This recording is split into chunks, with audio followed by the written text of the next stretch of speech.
Aplix, tontonannya anak kedokteran.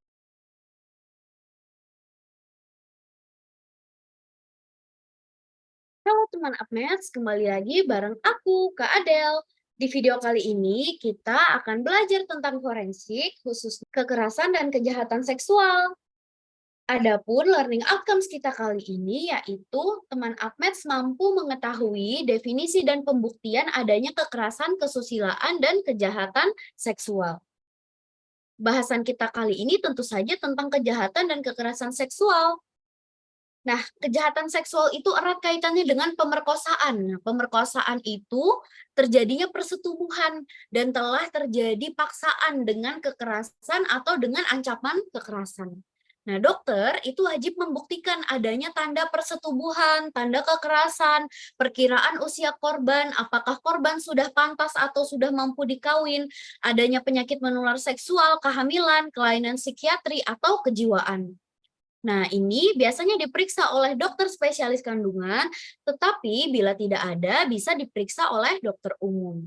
Nah, kejahatan seksual itu merupakan delik aduan, kecuali jika umur korban kurang dari 12 tahun, korban kurang dari 15 tahun, menderita luka berat atau mati akibat perbuatan itu, kemudian korban kurang dari 15 tahun merupakan anaknya, anak tirinya, muridnya, anak yang berada di bawah atau anak yang berada di bawah pengawasannya.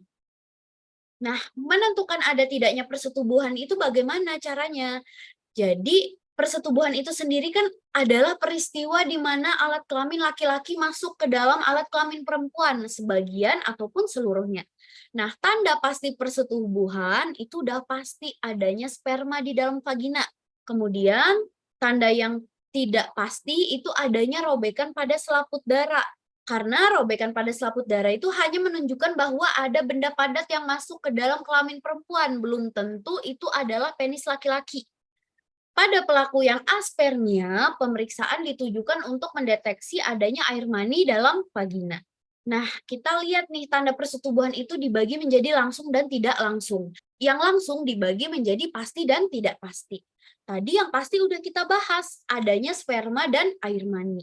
Kalau yang tidak pasti, itu robekan himen. Kemudian tanda persetubuhan yang tidak langsung itu adalah kehamilan. Misal, PPT-nya positif, ada infeksi menular seksual, gitu. Nah, pemeriksaan kimiawi itu ada beberapa macam. Pemeriksaan cairan mani, seperti tes fosfatase asam, PAN, berberio, dan lain-lain. Kemudian pemeriksaan sperma bisa lewat sediaan langsung, Malice Green, kemudian bisa biopsi test. Nah, kita lihat nih, ada beberapa metode pemeriksaan kimia semen. Ada metode Florence, itu dia cairan vaginal atau bercak maninya dilarutkan di tetesi larutan yodium di atas objek gelas. Hasilnya nanti kristal kolin periodia membentuk jarum berwarna coklat seperti gambar di samping. Kemudian ada metode Berberio, dia cairan vaginal atau bercak maninya dilarutkan di tetesi asam pikrat di atas objek gelas. Hasilnya akan tampak kristal spermin berbentuk jarum kuning kehijauan, seperti pada gambar di samping. Kemudian ada juga tes asam fosfatase.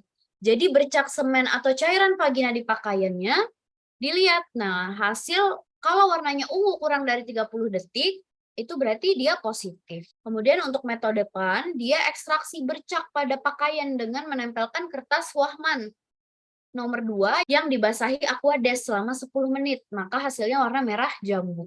Nah, ada juga pemeriksaan sperma. Sperma di dalam liang vagina tadi masih dapat bergerak dalam waktu 4-5 jam post coitus. Nah, bisa juga ditemukan tidak bergerak sampai sekitar 24-36 jam postkoital. Bila wanitanya mati, masih akan dapat ditemukan spermanya hingga 7-8 hari. Nah, ini tadi pemeriksaan kimia sperma. Kalau malah side green, ini seperti di gambar ini. Keuntungannya, dengan pulasan ini, ada inti sel epitel dan leukosit tidak terdiferensiasi. Sel epitel berwarna merah muda merata dan leukosit tidak terwarnai.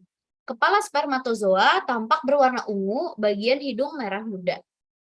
Kemudian untuk tes Bayesi, hasilnya serabut pakaian tidak berwarna. Spermatozoa dengan kepala berwarna merah dan ekor berwarna biru muda terlihat banyak menempel pada serabut benang. Oke, sekarang kita kuis ya. Kamu bisa pause video ini dulu, nanti kita bahas bareng-bareng. Seorang perempuan berusia 17 tahun mengaku mengalami pemerkosaan oleh laki-laki yang tidak dikenal. Tanda yang paling akurat untuk membuktikan adanya persetubuhan pada korban adalah jawabannya yaitu A. Ditemukan bercak sperma pada pakaian korban. Ingat, tadi ada tanda yang langsung dan tanda pasti. Tanda pastinya lewat sperma dan air mani. Oke, materi kita sudah selesai. Kita lanjutkan di video berikutnya ya. Sampai jumpa teman Agnes. Bye-bye.